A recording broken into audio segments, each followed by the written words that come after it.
Vicious cycle of poverty. ऐसा कोई term सुना है? हमें नहीं सुनाया है ना, और हम ही से अगर आप कहें कि नहीं सुना है तो ठीक बात नहीं है। इसको हिंदी में क्या कहा गया? गरीबी का दुष्चक्र, vicious cycle of poverty. Vicious cycle इसलिए कहा जाता है क्योंकि विशियस साइकिल है, ये टूटता नहीं है बीच से, ये कहीं से टूट नहीं सकता है। इसमें हमने आपको क्या क्या टर्म बताए थे, इसके 4-5 बिंदु हैं।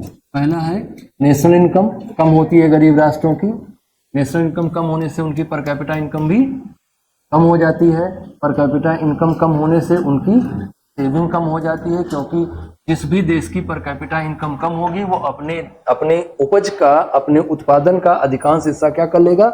उपभोग कर लेगा, और उपभोग से जो बचता है उसी की हम सेविंग करते हैं। तो हमारा उपभोग स्तर अगर ऊंचा है तो सेविंग का स्तर नीचा रहेगा, तो सेविंग का स्तर नीचा है तो नेशनल इनकम कम है, पर कैपिटा इनकम अपने आप से कम हो जाएगी, क्योंकि national income divided by the total population of country will equal to the per capita income of the country. Per capita income is an average income of the resident of any country, but it is not actual income actually, है ना। ये कैसा है? ये अनुमानित है कि जो रेजिडेंट ऑफ कंट्री हैं, इस देश में रहने वाले लोग हैं, उनको प्रति व्यक्ति कितनी इनकम हुई है, ये ना बताता है। ये नहीं बताता है कि वो इनकम वास्तव में डिस्ट्रीब्यूट हो रही है, लोगों के बीच में जा रही है कि नहीं जा रही है, ये नहीं बताता। हाँ, तो वो एक एग्रीगेट डेटा हमारे पास देता है, और उस एग्रीगेट डेटा में से हम सबको बराबर बांट नहीं पाते, क्योंकि इनकम इनइक्वालिटी का बीमारी रहता है विकासशील देशों में या अल्पविकसित देशों में। तो इनकम इनइक्वालिटी की बीमारी क्या करेगी? सेविंग को और घटा देगी आपको मतलब ऐसे देशों में अधिकांश जनसंख्या सर्वाइवल पर रहती है।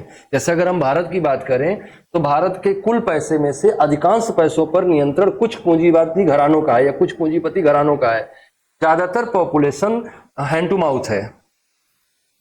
तो जो कारपोरेट सेविंग है वो तो थोड़ी बहुत है, भी डोमेस्टिक सेविंग है उसका रेशियो बहुत खराब होगा। तो सेविंग जो होती है वही बाद में क्या बन जाती है?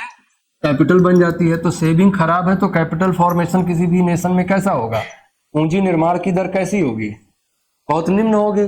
और अगर पूंजी का निर्माण नहीं होगा तो इन्वेस्टमेंट नहीं होगा, क्योंकि इन्वेस्टमेंट के लिए कैपिटल होना अत्यंत आवश्यक है, और इन्वेस्टमेंट नहीं होगा तो प्रोडक्शन कम हो जाएगा, और प्रोडक्शन कम हो जाएगा तो राष्ट्रीय आय फिर से कम हो जाएगी, और फिर ये साइकिल बना रह जाएगा। ये विशियस साइकिल हमेशा बना ही रह जाएगा, इसको कभी तोड़ नहीं सकते हम। इसको तोड़ने का एकमात्र तरीका है कि आप यहां फॉरेन इन्वेस्टमेंट ले आओ, विदेशों से आप जो है इन्वेस्टमेंट मंगाओ।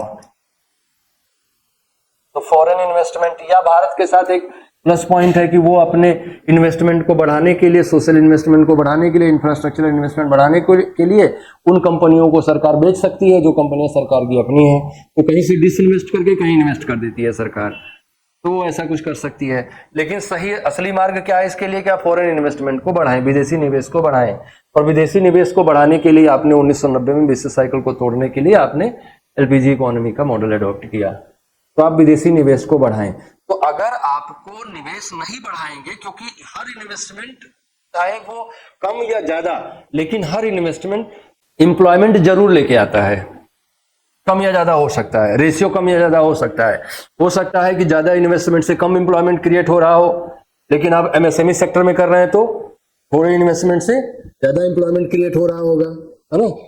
लेकिन इन्वेस्टमेंट नहीं आया तो एम्प्लॉयमेंट नहीं आएगा, और एम्प्लॉयमेंट नहीं आया तो डेमोग्राफिक डिविडेंड का जो आपको बेनिफिट मिलना चाहिए था वो रह जाएगा। तो ये बहुत बड़ा पॉइंट है।